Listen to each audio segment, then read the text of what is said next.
Halo, selamat pagi, saudara-saudara yang kasih Tuhan.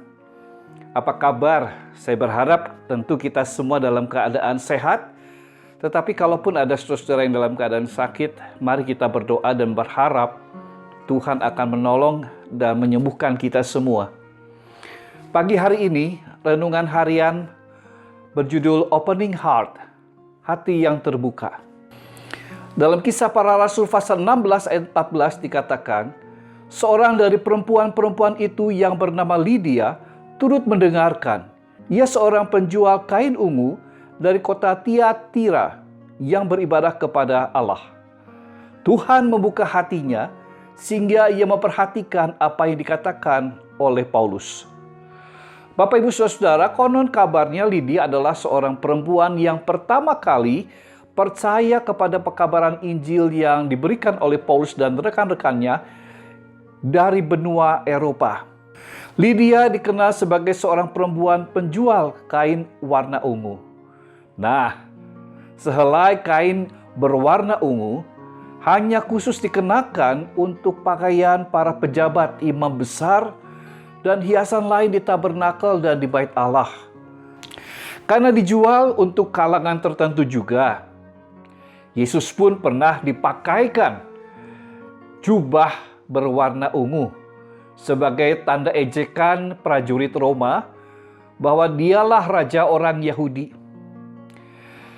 Saudara, kehidupan Lydia adalah kehidupan yang sebetulnya cukup mampu. Tetapi kebahagiaannya bukan terletak pada hasil penjualan kain berwarna ungu yang mahal harganya itu, tetapi dari iman kepercayaannya kepada Tuhan Yesus Kristus yang dipersaksikan oleh Rasul Paulus.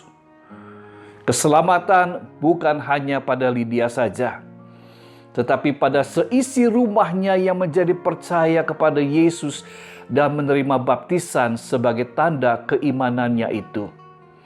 Saudara-saudara, kita ingat bahwa gereja pertama kali adalah berasal dari rumah. Gereja Kristen Indonesia berasal dari berbagai macam orang-orang yang percaya kepada Tuhan, yang mengabarkan firman Allah, yang menularkan imannya kepada orang-orang seisi rumahnya. Nah, saudara-saudara, proses untuk mengajarkan iman kepada orang lain agar ia menjadi beriman kepada Yesus bukanlah proses yang mudah dan seketika. Kata dan perbuatan kita menjadi bagian yang utuh bagi proses pembelajaran penularan iman kepada saudara-saudara kita itu. Saudara-saudara, bukalah hatimu untuk Tuhan, maka Ia akan membukakan kehidupanmu dan akan memperkaya kehidupan kita demi kemuliaan Allah. Saudara-saudara, jika kita mau memiliki kedewasaan dan kebijaksanaan dalam kehidupan, salah satu kuncinya adalah kita memiliki opening heart, hati yang terbuka. Hati yang terbuka adalah tanda kesiapan untuk menerima apapun yang sedang dan akan terjadi atau akan dialami dalam kehidupan kita sebagai bagian atau sequence kehidupan yang membuat kita naik kelas atau mendewasakan kita. Dan yang kedua, orang yang memiliki keterbukaan hati adalah mereka yang tidak pernah menyesali masa lalu, tetapi dengan keyakinan akan pemeliharaan Tuhan di hari esok, ia akan dimampukan menjalani kehidupan dengan tegar dan percaya diri.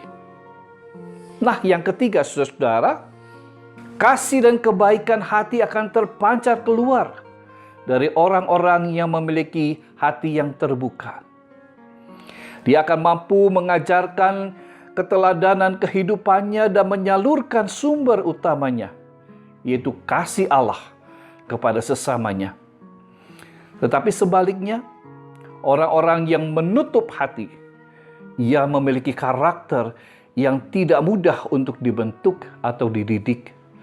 Kecuali pengalaman yang menyakitkan akan membuat dia belajar menerima ajaran dan didikan Tuhan yang mendewasakannya. Nah, kita dibentuk oleh Tuhan dari mana? Apakah harus melalui pengalaman-pengalaman yang menyakitkan? Atau mari kita beriman kepada Yesus, kepada Tuhan Juru Selamat kita, kepada Dia. Dan beriman berarti membuka hati untuk Tuhan. Mempersiapkan bahwa hidup kita ini adalah milik Tuhan. Dan Tuhan akan memakai kita menjadi teladan bagi sesama. Tuhan Yesus memberkati kita. Amin.